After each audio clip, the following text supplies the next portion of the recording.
Good morning, everyone. I can't actually see my video screen on the screen at the moment, so I have no idea what you can see. So if you can just see the top of my head or the bottom of my head, whatever, I apologise for that. First off, I'd like to echo Andrew's comments and welcome everybody for joining. This is a first online member meeting for BECBC, so it's a so I'm just seeing the messages come through. So it's a new thing for us. I'm really pleased though that so many people are taking part. I mean, I personally have really missed the community that is BECBC, and seeing so many familiar names pop up. Such a small thing, but actually kind of knowing people are out there, I think is really reassuring at a time like now. So, you know, once again, thanks for joining. I know so many of you are affected by this current situation in so many different ways. You know, there are those of you that are working on the front line right now, you know, literally on the front line in terms of the fight against this this current situation. We've got companies that are actually supporting critical industries, so are still at the coalface day in, day out. You know, organisations that are trying to keep their businesses afloat, trying to look after your employees. There are people that are trying to work from home whilst homeschooling the children. And not to forget those that are caring for vulnerable relatives. So just wanted to say a really big thank you for everybody, you know, amidst this time, for still taking the time out and making the effort to engage with BECBC and your fellow cluster members. I saw a couple of comments saying that the round the room will be interesting this morning. Don't worry, there is no round the room. You'll be grateful to know. What I'm going to do now is very quickly introduce our guest panelists. We are incredibly grateful to both of them for giving up the time to do this. Not easy. Both people have absolutely, you know, massive jobs right now. So the fact that you've taken the time out, we really appreciate it. So a quick introduction. We've got Tom Scaife, who's a partner at Baines Wilson Solicitors. Very much on the front line, Tom, and he can share his experiences with you around that. And then first up, in terms of who's going to engage from a panelist point of view, is Emma-Jayne Gooch from Sellafield, who's head of supply chain and innovation. So, and clearly, you know, really on the front line of things there right now, with nuclear being classed as a critical industry. So, Andrew, let's hand over to Emma-Jayne. It's okay, I've unmuted myself. Good morning, everyone. I actually feel dead nervous, and you know, I can get up and speak in front of you and it's no bother at all, but sitting and speaking to yourself in a room is kind of weird. So first of all, thank you so much for inviting me. I am delighted to be at your first virtual meeting. It is actually the first time in just over a week that I've actually put makeup on and got dressed, so that was quite novel this morning. I thought I'd best make a bit of an effort. So what I want to do, and I am going to be using notes because I do want to make sure that I hit all the points that I need to, is I just want to talk you through the last 2.5 weeks, because it really has been like a complete whirlwind. So it was just over 2.5 weeks ago, we had our first cases of COVID-19 in our workforce. On the 17th of March, Martin Chown announced we would pay supplier workforce throughout the tiers and basic wage during a 7 to 14 year, that would be good, wouldn't it? 7 to 14 day isolation period.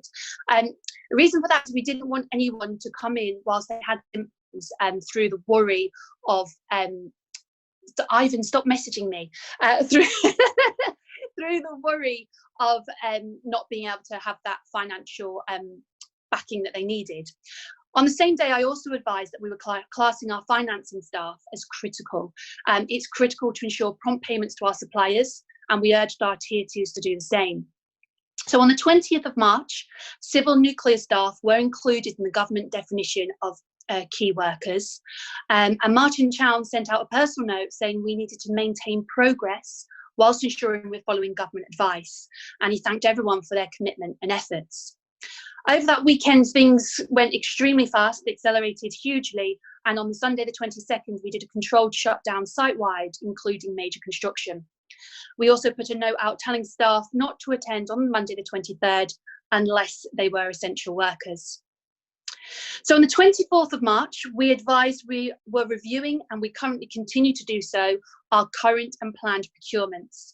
As soon as this exercise is complete, we will be socialising this so that you have that information. On the 25th of March, we told you about the continuation of the construction pause until Monday, the 6th of April. Look out at 4 o'clock this evening, there will be an update on that. On the 27th of March, on Friday, we decided that there had been so many comms coming out that people were finding it hard to make sure that they had a grasp of everything. So we decided to put together a bulletin. And we put out a bulletin that highlighted all the comms that we've done over the last sort of week and a half. And we'll continue to do that. And also on the 27th of March, Martin, our CEO, put out a note saying how incredibly proud he was of the workforce and the supply chain.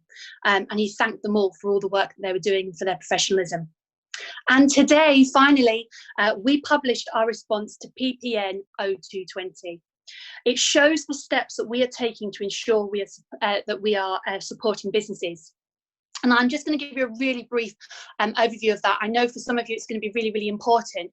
It is on our website, but just in short, we will pay those suppliers considered critical to the delivery of our mission that have been affected by COVID-19. Where feasible under government guidelines, we expect work to continue under existing contracts. Where work can't be carried out, the proposal is intended to ensure the workforce continue to be paid. That can be accessed through our website. There is a link on Britain's Energy Co's business cluster website to it as well. You'll also pick up a link to it from my social media from LinkedIn. So to close, Sellafield are working hard to first and foremost ensure nuclear safety and security, and secondly, in how we maintain progress on the site whilst following government guidelines. Thank you very much.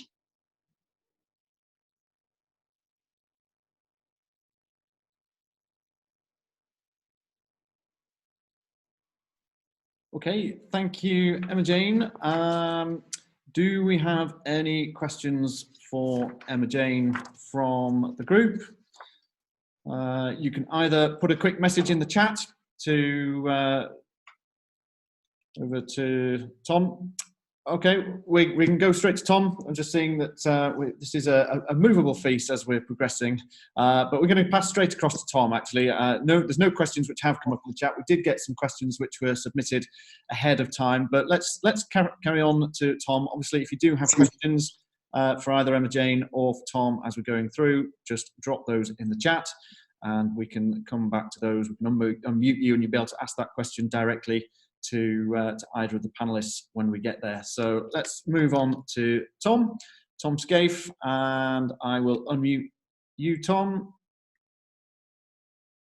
So hang on a second, slight delay in that going through. Right, there you go, Tom. So you are now able to share your content. Thanks very much, Andrew. Thanks for Ivan and Emma-Jayne. This is also the first time that I put makeup on for a couple of weeks, so hopefully I've done it right.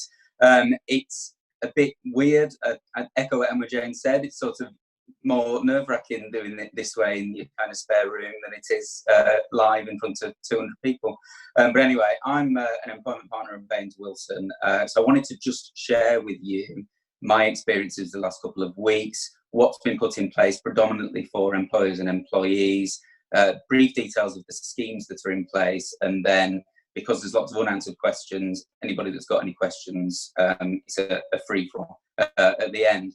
So probably 2.5 weeks ago, I started getting a lot of queries from employers who had employees who were self-isolating or selectively isolating or wanting to isolate because they had young children or relatives who were ill, and how that fed into SSP and whether they were entitled. It very quickly moved on from that to a situation where Ivan's just told me I look like a Eurovision presenter, so thanks for that, Ivan. It very quickly moved on to a situation where businesses were facing a serious and immediate downturn in their business. So, for example, over that weekend, some hotels went from having 300 people booked to having 25 people booked kind of overnight. And they were facing having lots of staff and no customers. So it very quickly moved on to, we need to make all our staff redundant. And I had to have a lot of difficult conversations with a lot of businesses to say, I think you should hold fire. Do not make people redundant at the moment. Just sit tight for a couple of days to see what is put in place. Then we moved on to spending a week advising clients on laying off their staff. So not making them redundant, but actually temporarily laying them off. And then the Chancellor made his announcement on Friday the 20th, whereby he announced the coronavirus job retention scheme and said that employers could furlough all of their workers and they would pay 80% of their staff. That was great, except for the fact that there's no such thing as furlough in employment law. So he effectively stood up and created something that was completely new. There was no legislation, there was no guidance, nobody really knew anything about it. So it was very much a kind of the what does this mean emoji sort of situation. So I then spent the next week advising everybody on what furlough leave meant, which meant getting up to speed very quickly with that. So just drilling down very quickly into what furlough leave is. If you've been severely affected by COVID-19 or coronavirus, you can effectively furlough your staff, designate them as furloughed workers. That means that they can't do any work for you, and the government will enable you to claim a grant towards the end of April for 80% of their gross salary, or £2,500, whichever is the highest. It's only available for people who were on a PAYE scheme on the 28th of February, and it's calculated by reference to their salary as at that point. It does also apply to 0 or variable hours workers, as long as they were on that PAYE scheme.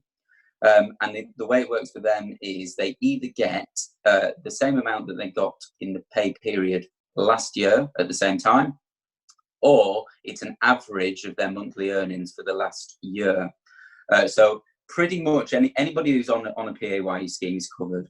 There's always going to be people that fall through the cracks. And initially, in this case, it was people who had been effectively made redundant or had left their employment since that point and joined a new employer. So the scheme was very clear when the guidance came out last Friday that people who had been made redundant could be rehired and then effectively furloughed and still qualify for the grant. Other people, the consensus was that they wouldn't apply if they'd left voluntarily, but the Treasury now seems to have confirmed to Martin Lewis that you can rehire people even if they left voluntarily. So if they were on your PAYE scheme on the 28th of Feb and have subsequently left and have no income, you could, as an employer, rehire them and furlough them. That's complicated. That creates all sorts of employment law issues, and it needs very carefully documenting. So that was the first piece of the jigsaw, really, the guidance on what furlough means, how the scheme, the coronavirus job retention scheme, works. There is now fairly reasonable guidance on the government website, and I'll share some links via Hazel at the end of this so that everybody's got them. I was going to do it for the meeting, but haven't had time. It's important to note furlough has to be for a minimum of 3 weeks. So you can't have people going off for a day, on for a day, off for a week, off for a week. It has to be a 3-week minimum continuous period, which does create headaches, because if things do come back, that's going to mean that you need to get people back and you won't be able to claim the grant. Importantly, they cannot work. If they're furloughed, they cannot work for you. So if you're an employee, you cannot do work for your employer. If you're an employer, you cannot ask your furloughed employees to do work for you. They can work elsewhere and they can volunteer. So I know that quite a lot of furloughed workers have either volunteered for the NHS scheme or they're rocking up to Sainsbury's, Asda, other supermarkets are available and volunteering their time that way. So that was the first piece of the jigsaw. The second piece of the jigsaw was for self-employed people. And the government announced that they were putting in place a scheme to help the self-employed. again, paying grants of up to £2,500 or 80% of their average earnings for a 3-year average period. You have to have had a tax return for 2018-19, and the people that missed out on that are anybody who was generating profits of more than £50,000, so effectively high earning or relatively high earning self-employed, and also limited companies. So a lot of people are effectively self-employed through personal service companies or other limited companies. They've missed out under the self-employed scheme. The government has said, well, they can furlough themselves as an employee or a director and claim that way. But I think as most people who are engaged under that kind of arrangement will know, they tend to take quite low salaries and then deal with the rest as profits. So they're definitely the moment falling through the crack. And then the final piece of the jigsaw came into place kind of back end of last week with an amendment to the working time regulations. So lots of employers were saying, well, if we're going to have lots of people off on furlough leave, that means that everyone's going to want to take their holiday between, say, September and Christmas, and that's going to bring us to a standstill again. So the government have amended the working time regulations to say that holiday can now be carried over for the next two leave years. So that enables employers to basically spread that out over a longer period and hopefully keep things operational. Final point is I've had a lot of calls. I've had a lot of calls from clients in fairly extreme distress, I think it's fair to say. iPhones record the last 100 calls, and normally I'll get sort of 10, maybe 20 calls a day from clients. So my phone records at the moment only go back to Friday, because I had sort of 70, 80 calls on Friday. Lots of uncertainty. The government, by announcing something that isn't legislated for, did it initially create quite a lot of uncertainty. So if you've got any questions about kind of employment law, these schemes and how they apply, then put them in the chat and Andrew will collate them and we'll put them in the FAQ. Generally, Boris obviously announced last week that there was going to be a lockdown. That led to a lot of kind of public sentiment, and employees shifted from, well, I want to be in work and I want to keep earning and I don't want any reduction in pay, to actually, it's not safe for me to be here and I should be furloughed, please. So there was suddenly lots of employees saying, I want to be furloughed and I don't want to be here. A really important point, and it's difficult for employers. What actually the guidance says is, if your work cannot be done from home, then employers are entitled to carry on their businesses, and they're entitled to ask their employees and workers to come to work, provided that social distancing can be observed. So lots and lots of public sentiment and Facebook and Twitter saying these people are open and they shouldn't be because they're not essential workers. That isn't what the guidance says. The guidance says if you can't work from home, you are allowed to go to work, but only if it's effectively safe for you to do so. I've had lots of queries from employers who have basically been hung out to dry and criticised on social media when they're only acting in accordance with the government advice and trying to keep the wheels turning. So if anyone can do anything they can to kind of stop perpetuating the kind of Piers Morgan myth, if you like, I think it will be helpful for businesses generally until that guidance changes. Okay, hand you back to Andrew. Great, thank you very much, Tom. Much appreciated. Right, I'm going to start and open up the Q&A. We had some questions that were submitted in advance at the point of registration for the event. Some are clearly quite specific, and there's one or two which are a little bit more open. So I'm going to start with the specific ones because those are probably going to be easy to answer, and then there might be an opportunity for a bit of wider discussion if people want to join on some of those questions which appear to be a little bit more open. So the first question, which I can see, was from Dick Monaghan. Now, I can't see that Dick is actually in the meeting. Let me just double check again and see if anything has changed. No, I can't see he has joined us this morning. So obviously hoping that the recording will be out. So it's a question for Emma-Jayne, and his question was, can Sellafield Limited give examples of how they are approaching PPN 0220 with respect to ensuring flowing the same down so it benefits all parts of the supply chain? Have government given extra funding commitment to support Sellafield Limited with this? Right, thank you very much. I took myself off mute, so I'm on the ball. I think we've had a couple of questions come in about PPN. This is what I mentioned in my opening that has been published. So what I'm going to do is I am going to point any questions on PPN to what has just been published on our website. So I would ask anyone who has an interest in what that states, and this is our response to PPN 0220 with regards to ensuring a sustainable supply chain during and after this pandemic. Please go and have a read of the guidance that we've put out, the steps that we're going to take. If you have a direct contact with us, a direct contract, you'll need to speak to your contracting manager or category manager if you have any questions on it. If you have indirect contracts with us, then it will be your tier 2 partners you'll need to speak to. However, if none of that answers your questions, then I would ask that you put an email to supply.chain.inquiries@sellafieldsites.com. Andrew will pop that email address into the chat for you, although I think most of you will have it. And then one of my team will respond to you, and they will be able to put you to the right person to answer any questions that you have or answer them themselves. So anything to do with PPN, please visit that link on our website, read the information, and then make contact with your commercial contact. Thank you. All right, thank you, Emma-Jayne. So the next question which we had came from Peter Handley. So Peter, I can see you are in the meeting, so I'll unmute you and you'll be able to, has that gone through? Unmute. Come on, there we go. Right, Peter, you are live.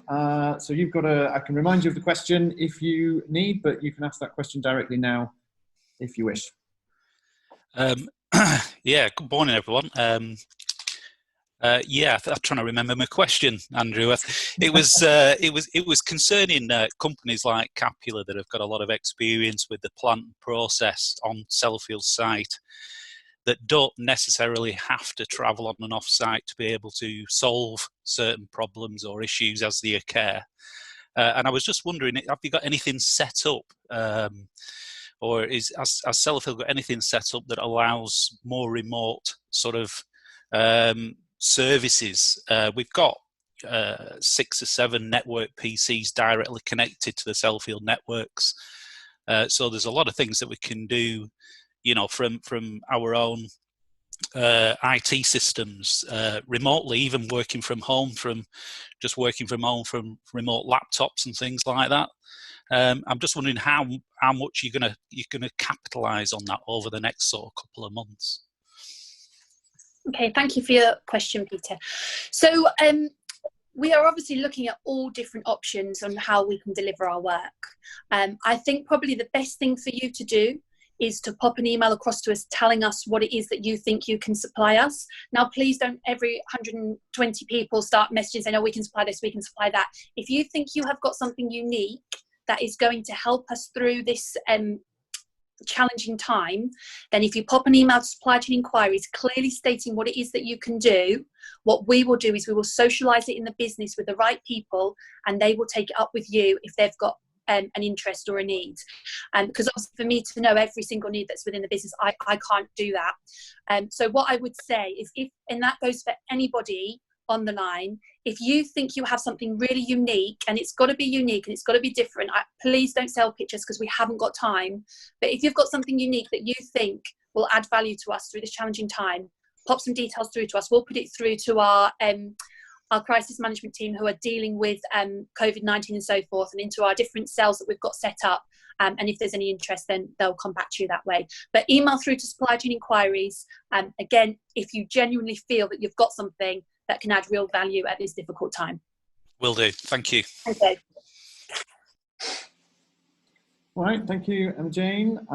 So next question is from Andrew Lurdar-Smith. So Andrew, I shall unmute you. Again, I've got a record of the question that you submitted when you registered, but you're now live and able to ask your question.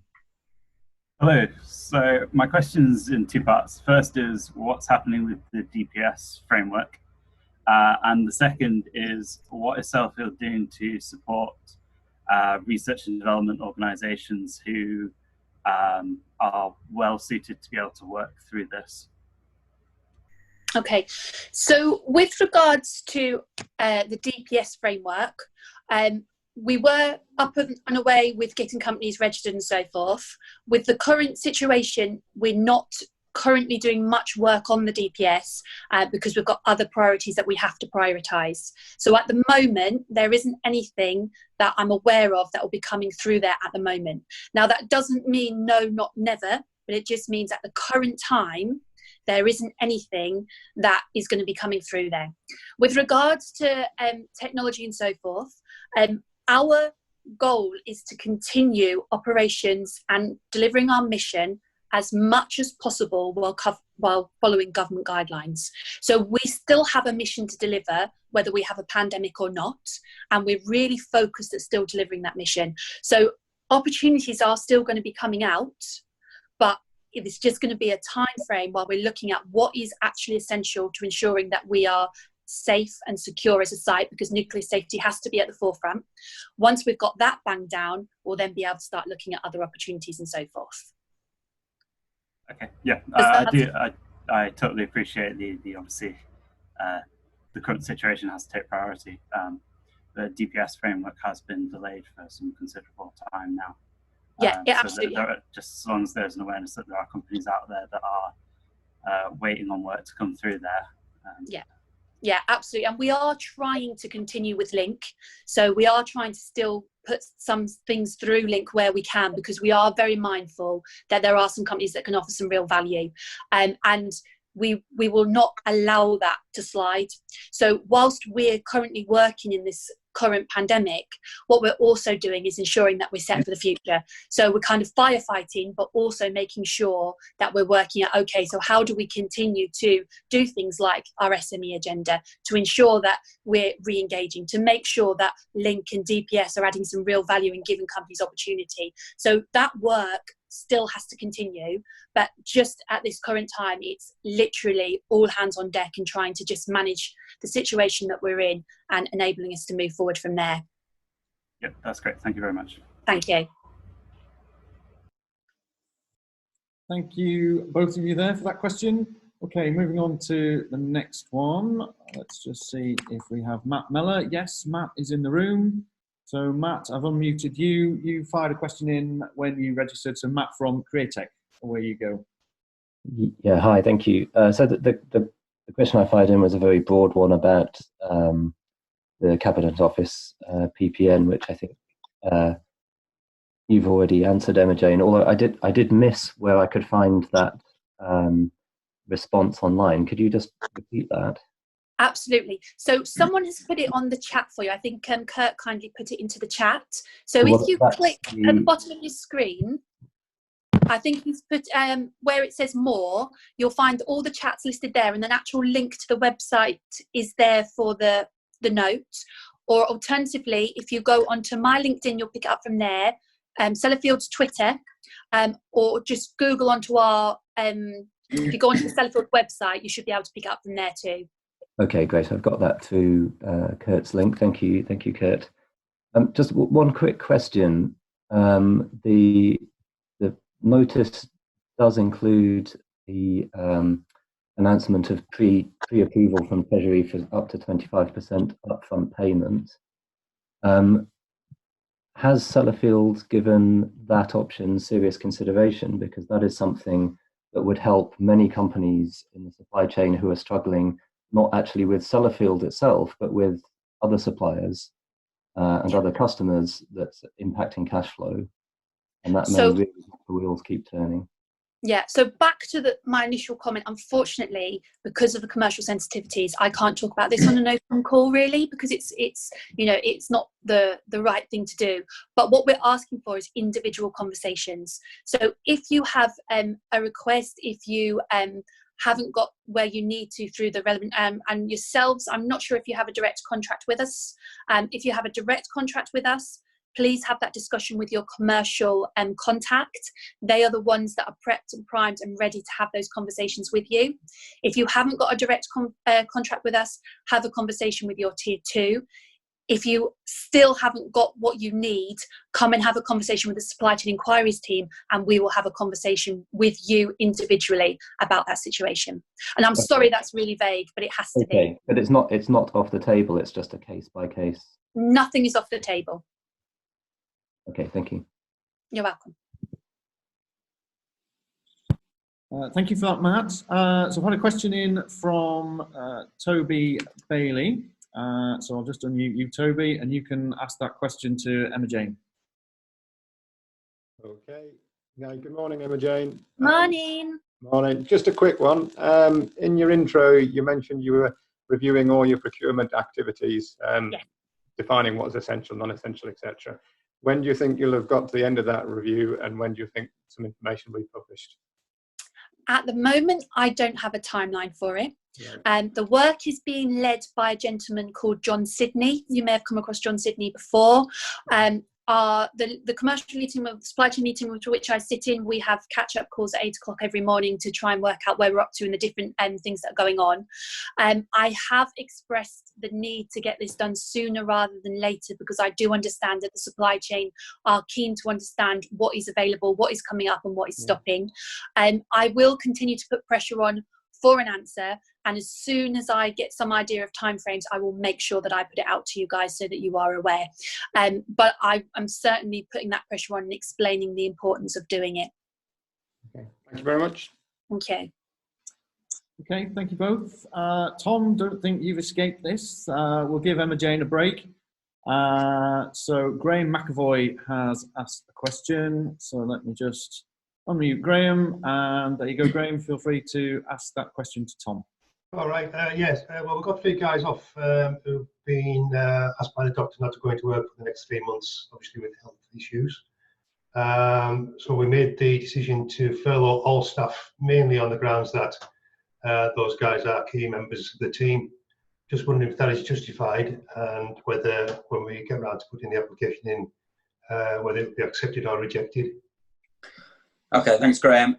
So the government guidance on what is acceptable for furlough and what isn't sort of shifted. So it shifted from, you can only use it where you would have otherwise have made people redundant or laid them off, to the new guidance, which essentially says it can be used by employers where your operations have been severely affected. Well, if you've got to a situation where you've effectively had to cease production or certainly downscale production significantly, well, I think it's fair to say that they've been significantly affected. So I don't think, although I can't guarantee it, I'm certainly not a tax advisor, I'm not allowed to provide any advice on that. I don't think there'll be as much scrutiny on what severely affected means as we maybe first thought there would. But I do think that HMRC will retrospectively audit who's been furloughed and who's been doing what, and I think there'll be quite a bit of focus on people who've carried on working. And again, in your case, that's just not going to be happening. If you're effectively down production, they're not going to be working, so it's fine. Yeah, thanks, Tom. I mean, it was a double barrel thing, to be honest, because obviously, as a business, we have ongoing conversations with clients. Most of those clients are either working from home, projects have been stalled or whatever. So we have a number of orders which are outstanding, but we're kind of holding them back down, hoping that that gives us a bit of strength, say in 6 months' time, when I don't think the government will be quite so generous. Yeah, and I think it's look, lots of businesses have, if they haven't been directly affected because, like the hotel trade, where they've just been forced to shut down, businesses have started off saying, well, we can carry on for the time being, but then they've found that either their clients have said, no, we're not letting you on site, or we're not going to we're not continuing, or their suppliers have said, well, we're stopping, and so they can't get supplies. So there's been a real pinch point where most businesses have been affected in some way, and then they've got equally, there's lots of businesses who've maybe carried on doing work who are now worried about getting paid for the work that they've done, as well, as everybody starts to try and hang on to cash and keep cash in the business rather than paying bills. So there is inevitably going to be probably a period now where debtors and chasing your bills is going to be difficult. So probably that means the person at the bottom of the chain, with the exception of those industries where they've kind of guaranteed the pay, the bottom of the chain are going to end up in a real tough situation. Yeah. Cheers, Tom. Thank you, Graham. I've got another question for you, Tom, from Joanne Chambers. So, Joanne, I've unmuted you. Fire away with your question for Tom. Hi, Tom. Yeah, it's a question about limited company directors. You were saying there that we're kind of falling through the cracks a little bit. I think I understand it. That I can't actually furlough myself because that's almost shutting the business. Is that correct? And is there any amendments coming to that, or is that kind of a final say on the limited company directors? Okay, so as far as is there any amendments, I don't think there's any plans to amend the kind of self-employed scheme so that they're covered, so that they get a more generous grant. I can't guarantee it, but I think that ship's probably sailed. I think we're sort of stuck with what we've got. The job retention scheme guidance does actually say that directors can be furloughed. So you could technically furlough yourself if you're in that circumstance as a director, and claim 80% of whatever the kind of salary you pay yourself is, which maybe isn't worth it. I don't know your personal circumstances. Directors can still discharge their statutory duties without effectively working as employees in the business. But I think for the majority of the types of businesses we're talking about, that isn't practical, because you're better off continuing to work on the business and try and do business development and try and generate links and opportunities for the future than you are furloughing yourself on a kind of nominal amount and then not being able to work. Yeah, I think that was my question, because there's statutory duties and I'm sat doing them, that's fine, but it's the minute I trade I can't be furloughed, I'm guessing. So the amount I get is I think EasyJet have got more of my money than I would actually get on a salary on my furloughed situation. So it's a bit miserable. But so I can furlough myself legally, but I couldn't work. You can furlough yourself legally, but you won't be able to do work, which means providing services to your business, or generating revenue for your business. Well, I think most small businesses with one owner director, it's just that just doesn't work, does it? You and I both know it's just not gonna fly. And the risk is you do it, you claim the grant, and then it gets retrospectively audited. And again, I'm not a tax lawyer. I can envisage the penalties for claiming for this being significant, and it will probably work out costing you more than it earns you. Yeah, I think it's the childcare situation really. A lot of my work was face to face, and I've got 2 kids at home, so struggling with that one a little bit. But at the same time, not convinced that the risk of furloughing yourself and then something coming in and having to quickly unfurlough yourself is quite difficult, I'm guessing.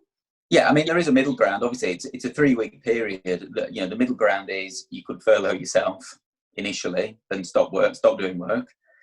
And if suddenly lots of work came in, well, you can take a view on it and unfurlough yourself in the knowledge that you won't be able to claim the grant because it hasn't been 3 weeks. But its workflow will obviously be a movable feast, and I think that's why it's a bit weird that they've done it at 3 weeks. It doesn't. It meets the we want to put the country into lockdown kind of need, but it doesn't really meet the we want to be ready to go again on the off chance that this doesn't last as long as that. So, I mean, it probably will, but yeah, it restricts people like you. It restricts your ability to kind of be flexible and work in a way that suits your business. So it's a bit restrictive. Yeah. Okay. Thank you. All right. Thank you both. I really wanted to go to Tracy next, just because the dog is dominating the video there. But actually, I've got 4 people left to come to. I'm going to go to Diane next, because you just asked a question which came out, or you posted in the chat something that came out of that conversation. So Diane, I've unmuted you, but I believe you had a couple of questions anyway.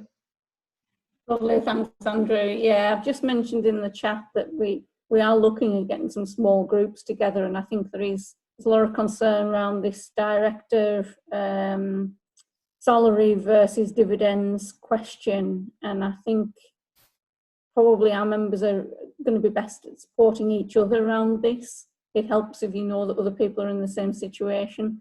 So we'll definitely look at putting something together where you can get together in a group. There'll be one of the directors of the cluster there just to facilitate and help the conversation, but at least you can each talk to each other about what's happening and how you're coping, and your coping mechanisms there. So it's great to see that coming out from this session.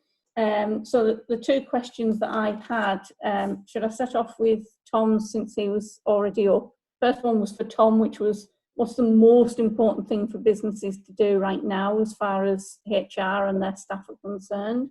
And then the one for Emma-Jayne, to line it up ready so you can just switch straight over to her, was, how well or not do you think Sellafield and its supply chain have responded to the current crisis?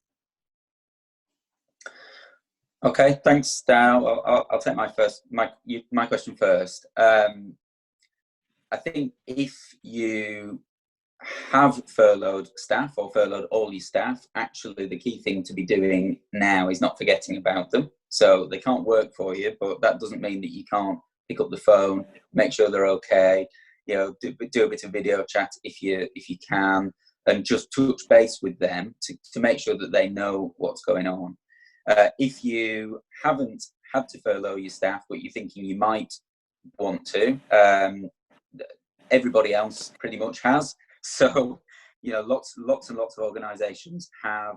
I think it's fairly safe to say that furloughing probably started out as being a bit of a negative thing. Actually, everyone's come to realise that it's probably fairly cost neutral, unless you're on a very high salary. It tends to be fairly cost neutral when you factor in things like mortgage holidays, probably car finance holidays, if you can negotiate it, because they're probably not going to be able to repossess everyone's cars because there's not enough people to go and do it.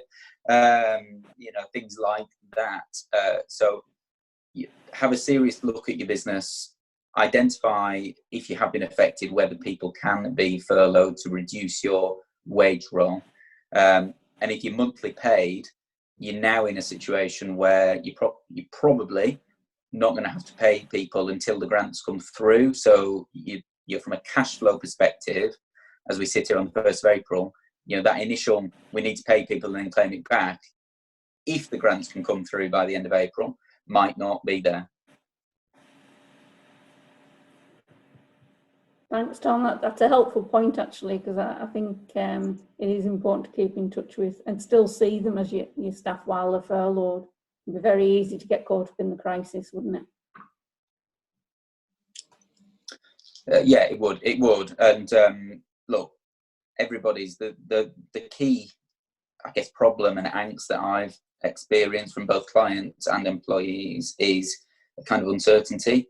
So, whenever the government announces something quickly because they want to stop the economy hemorrhaging, which is effectively what they did with the furlough scheme, they're always backtracking. They're always having to chase their tail and issue guidance quickly. And there are always cracks, and there are always people that fall through those cracks, and it almost has to be kind of plastered over retrospectively. I think they're trying to help as many people as possible. I think the concept of rehiring people who have left and so that they can carry on getting paid, you know, it's a good concession. It's just things like that are quite difficult to apply in practice. The other thing, just sorry, before you go to Emma-Jayne, the other thing for employers is do not lose sight of that court of public opinion point. You know, how many of us, and I'm not deliberately picking on them, it's only because they're high profile. You know, how many of us are sitting here thinking, I'm not going to drink in Wetherspoons anymore because they were a bit mean to their staff. You know, I'm not going to go in Sports Direct anymore because they sort of didn't handle the PR right. You've got to think about the court of public opinion. Even if you're doing what you're entitled to do and what the government guidance tells you, you need to play it right. Thanks, Tom. Thanks, Diane. So you asked for ourselves, how well or not has Sellafield and supply chain coped in this crisis or dealt with this crisis? Well, I have to say, I am so extremely proud to be part of Sellafield right now. The response internally has been just fantastic. The hours, the commitment, I've never seen us pull together so amazingly well as an organisation. The CMT and CMST, which are our teams that are managing from a central point of view, they're coordinating efforts, they're pulling us all together. The leadership from Martin Chown has been inspiring and unquestionable. The passion and the humanity that he brings. And the supply chain have been just great. When you think about it, in less than 24 hours, we had organisations that for 150 years had gone into their offices and done their work from their desks, suddenly getting themselves at home, ready and still delivering work for us. Work is still going on. Sellafield hasn't stopped work. So these people are still doing things like our designing and so forth, but from their home offices that they've had to set up within 24 hours. So they have done so well in responding to this themselves, working with us. The amount of people that have contacted us and said thank you for the work we're doing, which when you're working 12 to 14-hour days, it is so nice to have those thanks. And there's people coming to us saying, you know, we need some help and we're trying our best to help them as well. What I would like to really sneakily do at this point is I had a question about decommissioning delivery partners. Someone asked me if it had stopped and when it was going to restart. And my good friend Simon Martin, who is the program manager, has actually joined the call just to have a little bit of an update for you on DDP. Is it okay just to cross over to him? Would Andrew be able to unmute him? Who was that? Sorry, Emma-Jayne? Simon Martin. Simon Martin. Yep, there we go. Can everybody hear me? Anybody hear me? There you are, Simon, you're live. Yeah, thank you. Morning, everybody. I've spoken to this forum a number of times about DDP over the last few years, but just for those who aren't aware, it's fairly all-encompassing framework we've got at Sellafield that we put in place in 2016. Total value expected to be about 1.5 billion, and working against that quite well at the moment. Things are going quite well, or they were until about 3 weeks ago. 6 partner organisations, which are made up of about 20 constituent companies. So a fairly broad area of the supply chain is affected by this. We are still very much open for business. As Emma-Jayne said, we're trying to maximise the things that we can do in the quiet period in terms of blue collar work. We're treating the situation in 2 ways effectively. The white collar guys are much easier to deploy right from the offset. We move people from their office accommodations into home offices. Went through the as you would expect, the risk assessment process, worked out the IT requirements, set up how we stay in touch with people on a daily, weekly basis, and above all else, adding value for the business. So there's a huge expense from the taxpayer in effect to pay what is going on at Sellafield, and we want to maximise that in terms of value add. So that part is still very much progressing. There are aspects of it that work just as well from a home office as they do from being in a corporate facility. In terms of the blue collar, things that are very different. Quite difficult to deploy somebody in a windscale suit in your own kitchen. So what we find is the majority of the blue collar workers are stood down for the time being. We have got dialings with them. We are checking on welfare arrangements. And as you know, point you to the PPN notice from this morning, bits of that still need work through. There are some details in there that we fully understand how they will be implemented. And I've said, as with any of these notices that come out from the government, there's always a little bit of how does it work in reality. And DDP is trying to be at the forefront of working those things through at the moment. So using our partners and the relationship we've got with those, we're going to take some of those how does it work in reality questions. But yeah, the message is very much the case. Business is trying to progress as best it can. And I think we've put the right things in place so that we can continue to work and looking about how we reach when that time finally comes. Thank you, Simon. Thank you. Right, I'm just looking at the time. It's 11:25. We were due to go to 11:30. There's still some questions coming through. I suppose the good news is that we've actually gained participants as the meeting has gone on rather than lost. So just for the time being, I'm just going to carry on with a couple of questions. I just wanted to bring in Kurt Campfield, who just wanted to add something supplementary to what Simon has just said. Kurt, you're just unmute you. There you go. Thanks, Andrew. Good morning, all. Hope all family and you're all well and safe. I'd just like to add to Simon's point. I think in terms of the recent announcement from Emma-Jayne and the NMP PPN, notice that's come out. I think I'd just like to praise sort of DDP in terms of how they've handled it. We are one of your supply chain, and we have been for many years. And it's been, I think, a trying time for all of us. But I think some positives that have come out of it is just how your QSs in DDP have handled that, not just waited for the announcement from Sellafield, but prior to that in terms of proactivity and put some of the measures in place, Simon. I think you need to really give a good pat on the back there to some of your QSs in your team, because I think they've done an absolute cracking job. Okay, thank you, Kurt. Just for time, I'm not going to give Simon the opportunity to respond. I hope everyone understands. Tracy, Todd, you had a question that you wanted to ask. We're just going to carry on with a few of these final Q&As. We might just run over by a few minutes, but like I say, everybody's still here. So down to, I've got Tracy, Ian Ray, and Peter Fleming. There was a couple of questions. Then Andrew Lurdar-Smith, you pointed something out in the chat about, I can't remember what it was. It was a question for Tom, though. So, Tom, you might just be able to see if that is in the chat still and have a quick answer. Same for Catherine Eve, just for the purpose of time. Catherine, you were asking about holiday being accrued during furlough. But let's just go to Tracy for now. So, Tracy, you're live and able to ask your question. Yeah, I was just wanting to ask, do you think from a site safety aspect there'll be a possibility of a lot of the businesses going on to shift patterns just to reduce the numbers on site once people start to go back?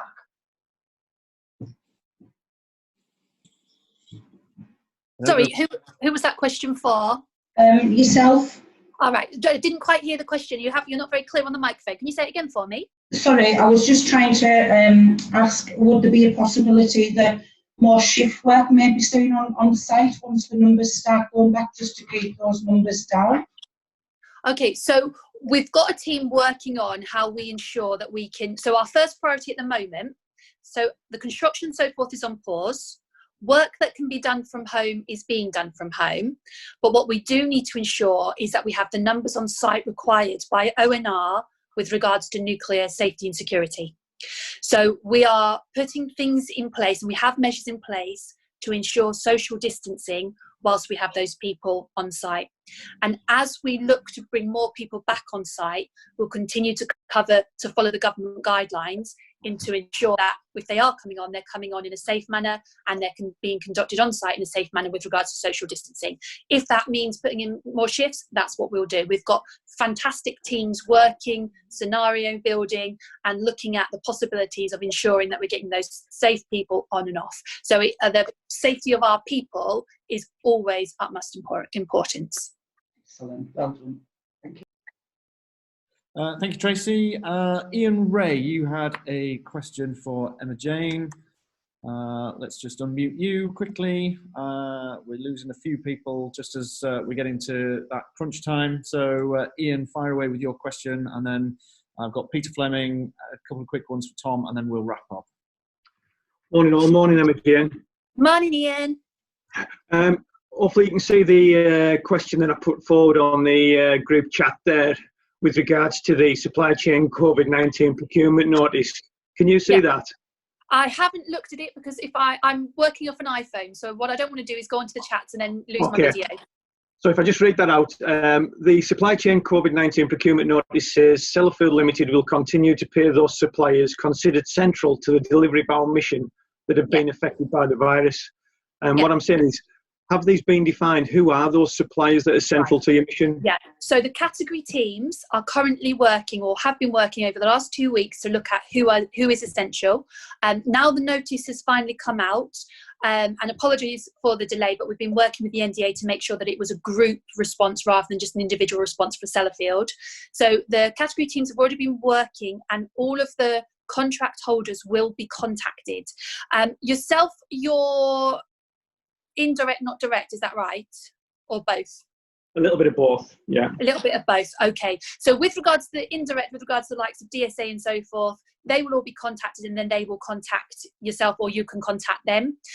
With regards to your direct contract that you hold, you will be contacted by your category manager. I would ask that you just have a little bit of patience, as the note says, just while we're working through it and making sure that we're able to contact everybody. But I would say if you don't hear by, what we're on now, Wednesday, if you don't hear by end of this week, by all means start chasing. If you have a good relationship with your commercial person, which I'm sure you probably would, just pop in a quick email saying, can you please let me know when we'll be you'll be looking at our contract and whether you deem that as essential. So that would probably be your best thing to do. But keep in contact with those commercial contacts, keep speaking to your tier twos, anything that you're struggling with, if you're not getting responses or whatever it might be, use supply chain inquiries. I appreciate that it is a generic inbox, but anyone that's used it will know that my team are on it every day, all times of days and nights actually. So please pop an email through and they will respond to it as soon as they can. Okay, thanks, Emma-Jayne. You're welcome. Am I okay to ask the second question? You best ask the boss. Quick. Just mindful that people are going to want to go. I'll tell you what I'm going to do just before you ask that question. I'm going to put the Menti code for feedback up. So if people do have to go, then please do leave feedback on this meeting. I'll put that on screen now. But yeah, super quick, if you can ask that question, then I'll come to Peter Fleming, and there's a couple of questions then from Andrew Ludov-Smith and Catherine Eve. Okay, very quickly, Emma-Jayne. This is the time of year, coming through March, where we normally get new purchase orders through for the following financial year. We understand the situation at the moment. It's all hands on the deck, and there's lots of priorities. If we're in a position where we haven't got a new purchase order through, are we okay to agree in writing at a project level that we can continue work without a new purchase order? Right, purchase orders should be going through as normal because our purchasing team and the people that raise the purchasing orders are still working. They're just working from home. So there's no reason why purchasing orders shouldn't be coming through. What I would suggest you do is please don't work at risk, because if anything was happening and you weren't to be paid, that's not a good place to be. So what I would suggest is you work with your project team, and say who raises your POs, have a conversation with them and check that it's in hand. Any problems, get in contact with the team. But please don't put yourself at risk, because I would hate for you not to get paid for any work that you've delivered. Okay, thanks, Emma-Jayne. You're welcome. And if anyone has any further questions that they haven't had chance to ask today, just pop an email through to the team and we will respond to them, and they're going to love me. Okay, Peter Fleming, I'll come to you if you want to unmute yourself and you'll be able to ask your question. Good morning, everybody. Just a quick question for Tom, actually, for clarity. So if an employee since the 1st of March has contracted hours has changed, or they're a new start at a business, I assume, and if they're furloughed, that the business wouldn't be able to claim. Is that correct? If they've changed their hours, then it will be done by reference to the 28th of February. So it will be effectively retrospective. If they're a new employee, then the current employer won't be able to claim, and they have to have been on the PAYE scheme by the 28th. Look, there's a very good reason for that. There will always be people that fall through the cracks. The very good reason for that is, if they did it, if they didn't do it retrospectively, you'd have employers putting their aunties, brothers, cousins, sisters, mothers on the payroll at £30,000 and claiming a number of, claiming grants for all of them. So they had to do it retrospectively to the point where HMRC could verify it. And with real-time reporting of payroll now, that means doing it at the end of February, because they can audit the snapshot. So all calculations are based on the PAYE on the 28th of February, yeah? Or 29th? It is for salaried. It is for salaried staff, and that's for that's full-time and part-time, effectively fixed hours. If they're variable hours workers or 0 hours workers or casual staff that are on the PAYE, it's either on the same pay period last year, so March or April last year, or it's on an average of the 12 months, whichever is the highest. Okay, good. Thank you. Okay, so I'm going to just go back to Catherine Eve's question, but I believe she's left. But just while I look that up, yeah, go back. I've got it if you want, Andrew. You've picked that up, have you? Yeah, got it. So Catherine's gone, but Tom, you can obviously answer that. Yeah. So Catherine was asking how do holidays work, and do they continue to accrue during furlough? There's nothing in the guidance about holidays. My view is, because it's consistent with other parts of employment law, it will continue to accrue. And also, I think it's highly likely that employees won't be able to take holiday whilst on furlough.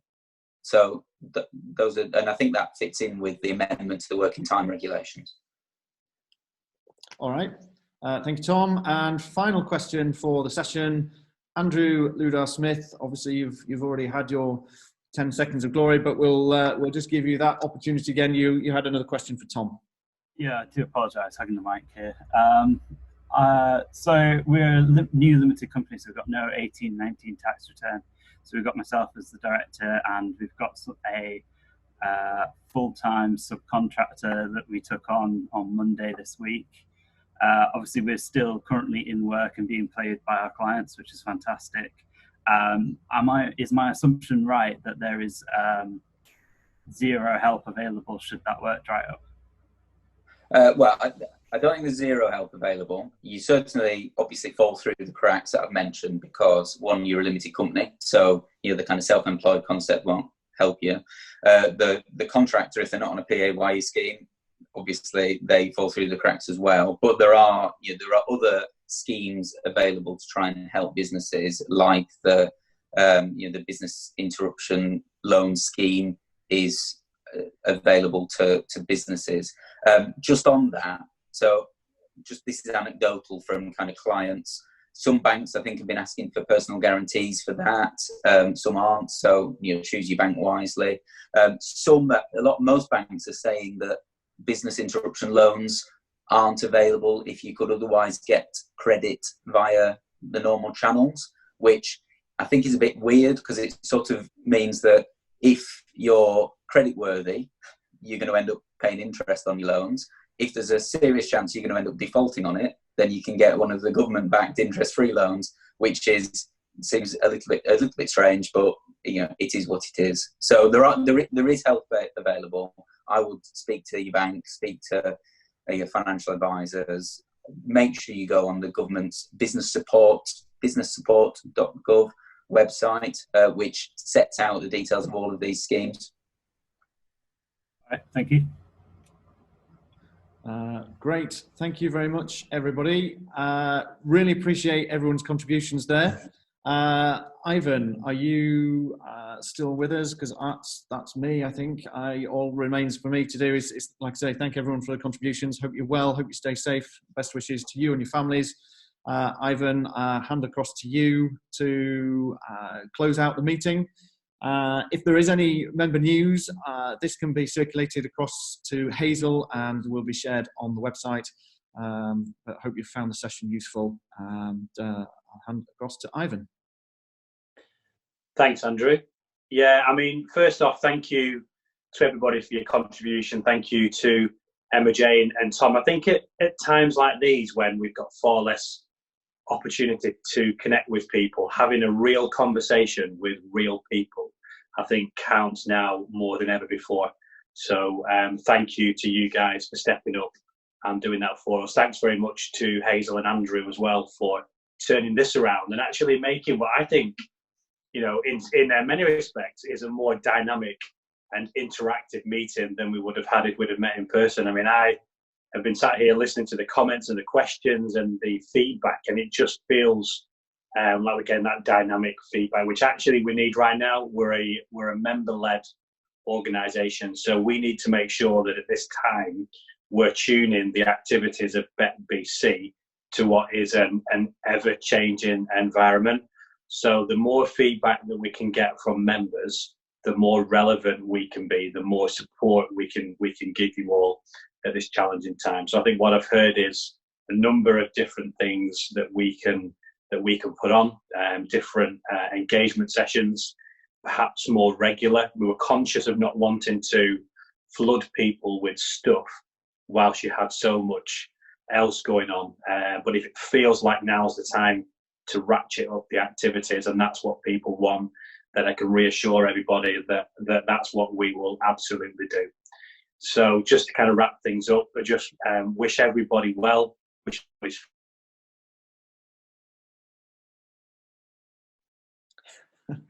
Right at the end, it was going so well. So it sounds like we might have lost Ivan, but I think I can probably safely carry on the sentence that he was going to say. Wish everybody well. Hope the next few days and weeks don't prove to be too challenging, and best wishes to everybody. So I think that probably rounds us off. Sorry to steal your thunder at the final hurdle, Ivan, but thank you, everybody. And I think that draws things to a close.